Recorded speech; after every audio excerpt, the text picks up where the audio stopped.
Horror कहानियां थी। Haunted बस। रात के करीब 11 बज रहे थे।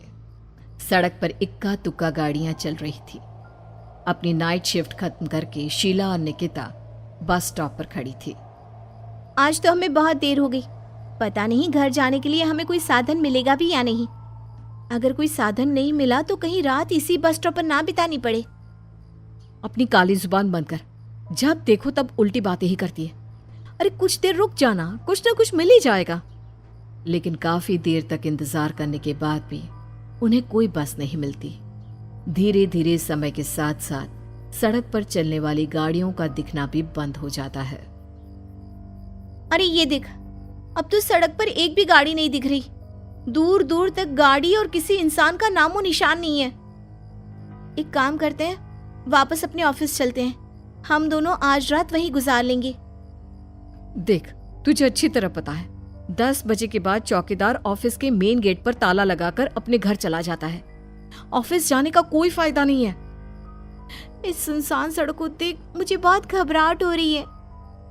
एक काम करना, उसी चौकीदार के घर चलते हैं। वो भी तो परिवार वाला है। हम बेफिक्र होकर आज रात उसके घर पर रुक सकते हैं। अरे पागल, चौकीदार 10 बाई 10 की खोली में रहता है। उसके 4 बच्चे हैं। भला वो हमें अपने घर में कौन सी जगह देगा। अब तू ना ये बेकार की बातें बंद कर और चुपचाप खड़ी रह।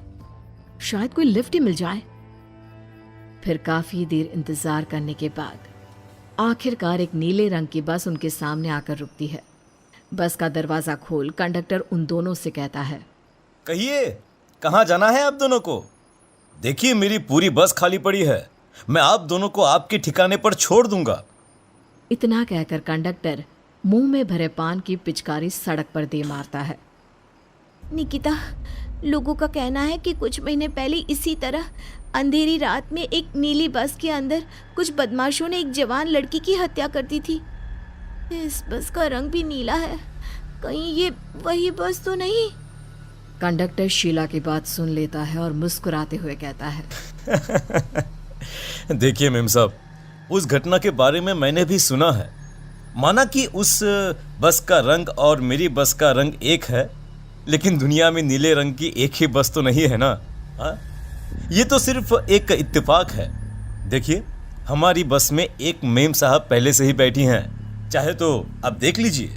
निकिता गर्दन उठाकर देखती है तो बस के पीछे वाले हिस्से में एक लड़की कंबल ओढ़े बैठी हुई थी। सही तो बोल रहे हैं भैया, बस में पहले से एक लड़की बैठी है। चल अब हम भी बैठ जाते हैं, वैसे भी बहुत देर हो गई है। अरे ठहर जाना निकिता, मुझे डर लग रहा है। अरे तुझे इतना ही डर लग रहा है तो तू यहीं खड़ी रहे, मैं तो चली। अरे तुम मुझे छोड़कर कहाँ जा रही है? मैं भी चलती हूँ। दोनों बस में जाकर बैठ जाती हैं। देखते ही देखते ड्राइवर बस को तेज रफ्तार में चलाना शुरू कर देता है। तभी शीला की नजर पीछे वाली सीट पर अकेली बैठी लड़की पर पड़ती है।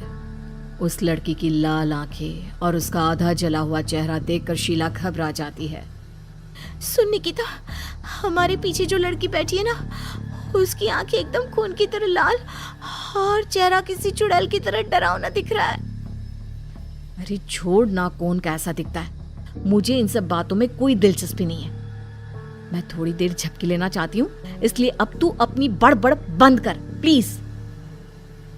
बेफिक्र निकिता अपनी आंखें बंद करके बैठ जाती है। दूसरी ओर बस जंगल के रास्ते में पहुंची है। चारों तरफ घना अंधेरा और साथ ही जंगल में मौजूद जंगली जानवरों की डरावनी आवाजें शीला को और भी ज्यादा डराए जा रही थी।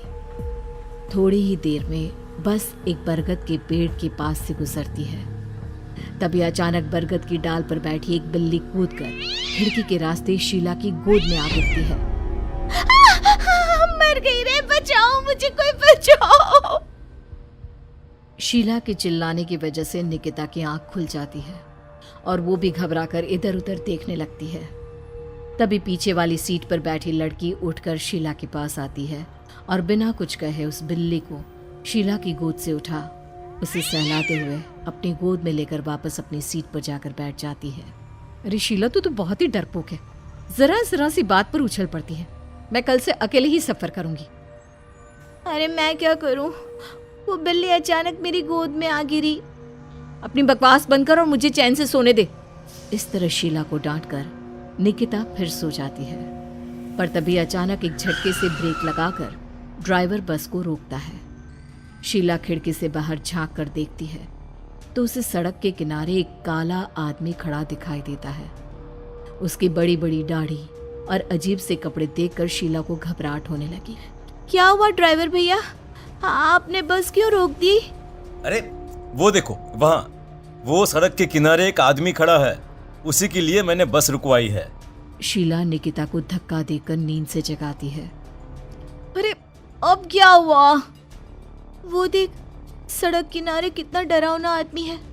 उसका अजीबोगरीब हुलिया देखकर लगता है जैसे कोई शैतान खड़ा हो। अब शीला की तरह निकिता भी उस आदमी को देखकर थोड़ा डरने लगती है। कंडक्टर, क्या तुम उस आदमी को बस में चढ़ाने वाले हो?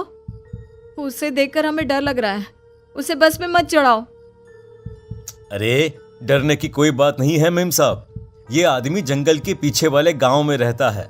ये रोज इसी वक्त मेरी बस में बैठकर पड़ोस वाले गांव में जाता है, और वैसे भी ये बेचारा गूंगा है। अगर आप लोगों को डर लगता है तो मैं इसे ड्राइवर के बगल में बिठा देता हूँ। ओह अच्छा, ठीक है। फिर कंडक्टर का इशारा पाते ही वो आदमी बस में सवार हो जाता है। ड्राइवर दोबारा एक्सीलेटर पर जोर देकर बस को आगे बढ़ाता है। थोड़ी ही देर में बस एक घाटी पर चढ़ती है। बस के एक तरफ गहरी और डरावनी खाई थी, पर ड्राइवर को इस बात से कोई फर्क पड़ता नजर नहीं आ रहा था। वो लगातार बस की रफ्तार बढ़ाकर बस चलता जा रहा था। ड्राइवर भैया, आप देखते नहीं क्या बगल में इतनी गहरी खाई है? बस की रफ्तार लगातार बढ़ाए जा रहे हो, थोड़ा धीरे चलाओ ना। अरे मेम साहब, घबराने की कोई बात नहीं है, ये तो मेरा रोज का काम है। मैं तो यहाँ इसी रफ्तार से बस चलाता हूँ। आप बेफिक्र होकर अपनी सीट पर बैठ जाइए, आपको कुछ नहीं होगा। ड्राइवर के कहने पर निकिता शांति से बैठ जाती है। कुछ दूर चलने पर अचानक ड्राइवर बस को सड़क के किनारे रोक देता है। शीला एक बार फिर खिड़की के बाहर झांक कर देखती है, लेकिन इस बार उसे कहीं कोई दिखाई नहीं देता। अरे अब क्या हुआ? तुमने बस क्यों रोक दी? यहाँ तो दूर दूर तक कोई भी नहीं दिखाई दे रहा। ड्राइवर उसकी बात का कोई जवाब नहीं देता, पर कंडक्टर बोल पड़ता है। ये हमारी फेवरेट जगह है, हम अपने सारे अच्छे काम यहीं पर करते हैं। अब हमारा प्रोग्राम खत्म होने के बाद ही बस यहाँ से आगे बढ़ेगी। इतना कहते ही कंडक्टर सीट के नीचे रखी एक शराब की बोतल निकालता है। अरे ये सब क्या है? तुम्हारे बस में सवारी बैठी है, उन्हें घर पहुंचाने की जगह तुम यहाँ सड़क के बीच में बस रोककर शराब पियोगे? बस में लड़कियों के बैठे हुए भी तुम्हें ये सब करते हुए शर्म नहीं आती?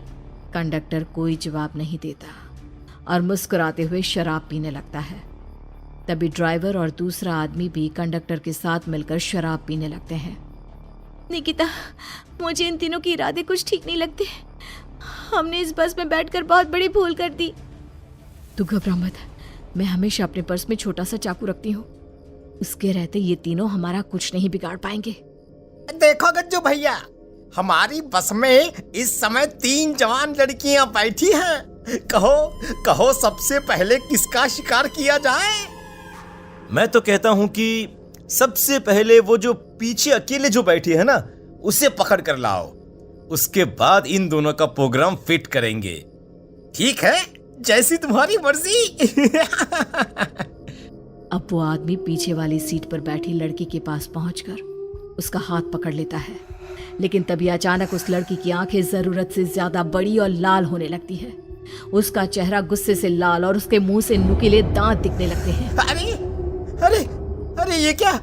ये लड़की अचानक इतनी खतरनाक कैसे बन रही है? इतने में वो लड़की उस आदमी को उठाकर वहीं सीट पर पटक देती है। मुझे हाथ लगाएगा, तेरी इतनी हिम्मत! जोर से चीखते हुए वो लड़की उस आदमी पर हमला कर देती है और पल भर में ही उस आदमी का काम तमाम हो जाता है। ये देख ड्राइवर और कंडक्टर के होश उड़ जाते हैं। इतने में ड्राइवर अपनी जान बचाने के लिए तुरंत बस से बाहर कूद जाता है। पर तभी बस के पीछे की तरफ से तेजी से आ रहा एक ट्रक उसे कुचल कर चला जाता है। एक ही पल में अपने दोनों साथियों की मौत देख अब कंडक्टर के हाथ पैर कांपने लगते हैं। ये सब देख निकिता और शीला के भी होश उड़ जाते हैं। वो चुपचाप अपनी सीट पर ही छुप कर बैठी रहती हैं। अरे अरे अरे कौन हो तुम और तुम इतनी भयानक कैसे बन गई? अब वो लड़की गुस्से में गुर्राते हुए कंडक्टर का गला पकड़ लेती है। इतनी जल्दी मुझे भूल गए?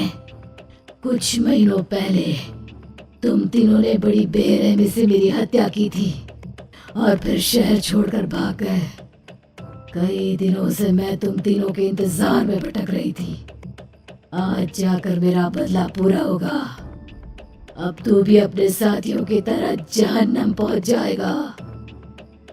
अब वो लड़की कंडक्टर को उठाकर बस के पास मौजूद खाई में फेंक देती है। कंडक्टर एक बड़े पत्थर से जा टकराता है और उसकी भी मृत्यु हो जाती है। दूसरी तरफ ये सारा नजारा देख शीला और निकिता बेहोश हो जाती है। अगली सुबह जब उन दोनों को होश आता है तो वो अपने आप को एक सरकारी अस्पताल में पाती है।